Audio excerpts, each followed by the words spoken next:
Hello good morning viewers. வாங்க இன்றைக்கி வாழைப்பழம் வச்சு நம்ம கேக் செய்ய போகிறோம். சூப்பரான கேக்கு பாருங்கள். அதுக்கு மீடியம் சைஸான வாழைப்பழம், ஒரு 6 வாழைப்பழம், பெருசும் இல்லை சின்னது இல்லை, மீடியம் சைஸு 6 வாழைப்பழம், 2 முட்டைங்க, 1½ கப்பு கோதுமை மாவு. இந்த கோதுமை வந்து வீட்டில் கோதுமை வாங்கி கழுவி காய வச்சு அரைச்சதுங்க. இந்த கோதுமை மாவில் 1½ கப்புங்க. ஒரு 1/2 கப்புக்கு வந்துட்டு மெல்டட் பட்டரை வந்து லேசாக உருக்கி தான் எடுத்து வச்சுருக்கேன். 1 ஸ்பூன் வெண்ணிலா எசன்ஸுங்க, ஸ்கூப்பாக 1 ஸ்பூன் பேக்கிங் பவுட்ரு, 1/4 ஸ்பூன் கொஞ்சம் அதிகமாக, 1/2 ஸ்பூன் கம்மியாகவே உப்பு, டேபிள் சால்ட்டு, 1/2 ஸ்பூன் பேக்கிங் சோடாங்க. இதெல்லாம் எடுத்து வச்சுருக்கோம். அடுத்தாப்பில் பார்த்திங்கன்னா ஒயிட் சுகர் ஒரு 3/4 கப்புக்கு கம்மியாக எடுத்துக்கோங்க. 3/4 கப்பு எடுத்துக்கலாம். இது ஒயிட் சுகரு, 1/4 கப்பு வந்துட்டு நாட்டு சர்க்கரைங்க எடுத்து வச்சாச்சு. இதுதான் நம்மளுக்கு தேவையான பொருளுங்க. கேக் செய்ய பால் முக்கியங்க, அது ஒரு 3/4 கப்பு. இந்த கப்பால் தான் நான் எல்லா இன்க்ரீடியண்ட்டுமே அளந்து இருக்கிறது, இந்த ஒரு கப்பால் தாங்க. நீங்களும் அதேமாரி எடுத்துக்கோங்க. மிக்ஸி ஜார் அரைக்கிறதுக்கு ஒரு பவுல் எடுத்தாச்சு கலக்கிறதுக்கு. இப்போ என்ன பண்ணுறோன்னா, இந்த கண்ணாடி பவுல்லையே இந்த 1½ கப்பு கோதுமை மாவை கொட்டிக்கிங்க. கொட்டிட்டு அதில் தான் நம்ம எல்லாம் கலக்க போகிறோம். வெட் இன்க்ரீடியன்ஸு இது ட்ரை இன்க்ரீடியன்ட் எடுத்துட்டோம்னா வெட் இன்க்ரீடியண்ட்டு அரைச்சிக்கலாம். இப்போ மிக்ஸி ஜாரில் வந்து 6 வாழைப்பழத்தையும் அப்படி 2 எடுத்து நறுக்கி போட்டுருங்க. இதுக்கு இடையில வந்துட்டு இந்த பேக்கிங் பவுட்ரு, பேக்கிங் சோடா, உப்பு இதெல்லாம் வந்து மாவில் ஈவனாக கலக்கணுங்க நல்லா. அதனால் இந்த ஸ்பேடுலா வச்சு நல்லா பொறுமையாக எல்லா பக்கம் ஈவனாக வர்ற மாரி கலந்து வச்சுருங்க மாவை. ஏன்னா அப்புறமா நம்ம வெட் இன்க்ரீடியன்ஸ் கொட்டும்போது கலக்கையில் ஒரு பக்கம் நிற்கும், ஒரு பக்கம் இதாகும். அதுக்காக நம்ம இப்போவே ட்ரை இன்க்ரீடியன்ஸை ஒன்றா நல்லா கலக்கி வச்சிடணுங்க. கலக்கி வச்சுட்டு அந்த பழத்தை வந்து மிக்ஸி ஜாரில் போட்டு ஓட்டி அரைச்சி எடுக்கும்போது நல்லா நைஸாக கூழ் மாரி வந்துடுங்க. ஒரு சின்ன பீஸ் இருந்தால் கவலைப்பட வேண்டாம்.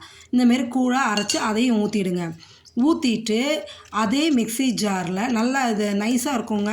ஒரு சின்ன பீஸ் இருந்தாலும் யோசிக்க வேண்டாம், அது சாப்பிடும்போது நம்மளுக்கு நல்லாவே இருக்கும் பேக்காகி எடுக்கும்போது. இப்போ அதே மிக்ஸி ஜாரில் வந்துட்டு நம்ம எடுத்து வச்சுருக்கோம்ல மற்ற இன்க்ரீடியன்ஸு, நாட்டு சர்க்கரை போட்டுக்குங்க. அதோட நாட்டு சர்க்கரையை போட்டுட்டு இந்த ஒயிட் சுகர் இருக்குங்கள அதையும் எடுத்து போட்டுக்குங்க. இதையும் போட்டுட்டு 2 முட்டை வச்சுருக்கோம்ல அதையும் உடச்சி இதிலே ஊற்றுங்க. இதுமாரி நம்ம வீட்டில் செய்யும்போது ஹெல்த்தியான முறையில் ஹைஜீனிக்காக நம்மளே ப்ரிப்பேர் பண்ணி கொடுக்கல, நம்மளுக்கும் ஒரு சந்தோஷங்க. சூப்பராக கேக் செஞ்சுருக்கோன்னு குழந்தைங்களும் நம்ம அம்மா வீட்டில் செஞ்சு கொடுத்துருக்காங்க, இவ்வளோ டேஸ்டியாக ஸ்பாஞ்சியாக இருக்கேன்னு சொல்லி அவங்களும் என்ஜாய் பண்ணுவாங்க. அட் த சேம் டைம் ஹெல்த்தியாகவும் ஹைஜீனிக்காகவும் இருக்குங்க. நீங்களும் இதேமாரி எல்லாம் செஞ்சு கொடுங்க உங்கள் குழந்தைங்களுக்கு இந்த லீவில். நானும் ஒரு புதுசாக ஒரு இதாக செஞ்சு உங்களுக்கு ரெசிபி டெய்லி வீடியோ அப்லோட் பண்ணுற பாருங்கள். 2 முட்டை ஊற்றியாச்சுங்களா. இப்போ அந்த மெல்டட் பட்டர் வச்சுருக்கோம் இல்லையா, அதையும் எடுத்து இதிலே ஊற்றிடுங்க. அதையும் இந்த மெல்டட் பட்டரையும் இதிலேயே ஊற்றிட்டு பட்டரை உருக்கி ஊற்றிக்கிங்க. சப்போஸ் பட்டர் இல்லைன்னா நீங்கள் யோசிக்கவே வேண்டாம், ரீஃபைண்ட் ஆயில் இல்லாட்டி சன்ஃப்ளவர் ஆயிலை 1/4 கப்பு ஊற்றிக்கிங்க. பால் எடுத்து வச்சுருக்கோம்ல 3/4 கப்பு, அதையும் ஊற்றிக்கிங்க. ஊற்றி இதை வந்து மிக்ஸி ஜாரை ஓட விட்டு எடுங்க. ஜஸ்ட் ஒரு 2 மினிட்ஸு நல்லா இதாகிடுங்க. அதையும் இதிலேயே ஊற்றிடுங்க. ஊற்றி இதாக இப்போ நம்மளுக்கு பேட்டர் ரெடி ஆயிடுச்சு, 2 நிமிஷத்தில் ரெடி ஆகிடும் பாருங்க. இதை ஃபுல்லாக வழித்து விட்டுட்டு இப்போ ரொம்ப கேர்ஃபுல்லாக என்ன பண்ணுன்னா, இந்த மாவை வந்து இதில் கலக்கணுங்க. ஒரே பக்கமாக கலக்கணும், விஸ்கு வச்சு கலக்கக்கூடாதுங்க, ஸ்பீடாகவும் கலக்கக்கூடாது. ரொம்ப பொறுமையாக ஒரே பக்கமாக கிளாக் வைஸ் தான் கலக்கணுங்க. திருப்பி சுற்றி மாற்றி கலக்காதீங்க. எந்த பக்கமாக நீங்கள் கலக்க ஆரம்பிக்கிங்கன்னா அதே பக்கம் தான் கடைசி வரைக்கும் கலக்கணும். ஒரு 2 நிமிஷம் நல்லா கலக்கிடுங்க.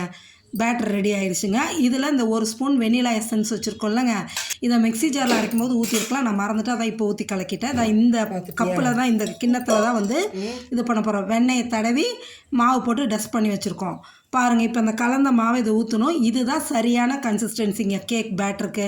இப்படி ஊற்றும் போது அப்படி மடிப்பாக விழணும், சரிங்களா. ஒரு 1/2லேருந்து 3/4 அளவுக்கு மட்டும் ஊற்றிக்கிங்க போதும். அதுக்கு மேலே ஊற்றாதீங்க, ஏன்னா மேலே பொங்கி வரும். இதோட போதும். எங்கள் சின்னவங்க வந்து சின்ன கேக்காக ஒன்று வேணும்னாங்க, அதுக்காக அவங்களுக்கு தனியாக ஒரு கிண்ணத்தில் வைக்க போகிறேன். அதுக்கு அந்த பேட்டரை தனியாக எடுத்துக்கலாம். இது வந்துட்டு இந்த இதை வந்து 10 நிமிஷம் முன்னாடியே நம்ம குக்கரை ப்ரீ ஹீட் பண்ணி வச்சுருக்குறோம் மீடியம் ஃப்ளேமில். ஒரு பிளேட்டை போட்டு அந்த குக்கருக்குள்ளே இந்த கிண்ணத்தை வச்சு மூடிடுங்க. வெயிட்டு போடக்கூடாதுங்க. வெயிட் போடாமல் 40 நிமிஷங்க. பாருங்கள், ஒரு சின்ன கிண்ணத்தில் அதேமாரி டஸ்ட் பண்ணி போட்டு அவங்களுக்கு பக்கத்தில் வந்து நான்ஸ்டிக் வானலில் வச்சு மூடி வச்சுருக்கேன். இப்போ 40 நிமிஷம் கழித்து இந்தமாரி ஒரு கம்பியோ இல்லை டூத் பிக்கோ வச்சு உள்ளே குத்தி பாருங்கள். கம்பியில் ஒட்டாமல் வருங்க. ஒட்டாமல் வந்ததுன்னா கேக் ஓகே. ஒட்டுச்சுன்னா இன்னும் ஒரு 5 நிமிஷம் விட்டு எடுத்துக்கலாம், அவ்வளோதான். இப்போ நம்மளுக்கு ரெடி ஆகிடுச்சு. அப்படியே எடுத்து ஆற வச்சுட்டு சுற்றி கத்தியை வச்சு லேசாக இது பண்ணி விட்டுட்டு நம்ம கவுத்தி பாருங்கள் லேசாக இது பண்ணி விட்டு அது ஈஸியாக வந்துடும் கேக்கு. இருந்தாலும் நம்ம இது பண்ணி விட்டுட்டு ஒரு பிளேட்டை போட்டு தலைகீழ கவுத்துனீங்கன்னு வைங்களேன், சூப்பரான ஹெல்த்தியான ஸ்பாஞ்சியான பனானா கேக் ரெடி. வீட் கேக்கு பனானா இது கோதுமை மாவு வாழைப்பழம் கேக்கு ரெடிங்க.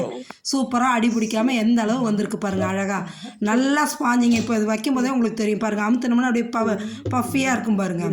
சூப்பராக நறுக்கியும் காமிக்கிறேன். இதே மாதிரி இந்த மாதிரிங்க அந்த சின்ன கேக் கிண்ணத்தில் வச்சுருந்தோம்ல அதுவும் ரெடி ஆகிடுச்சு பாருங்கள், நறுக்கி காமிக்கிறேன்.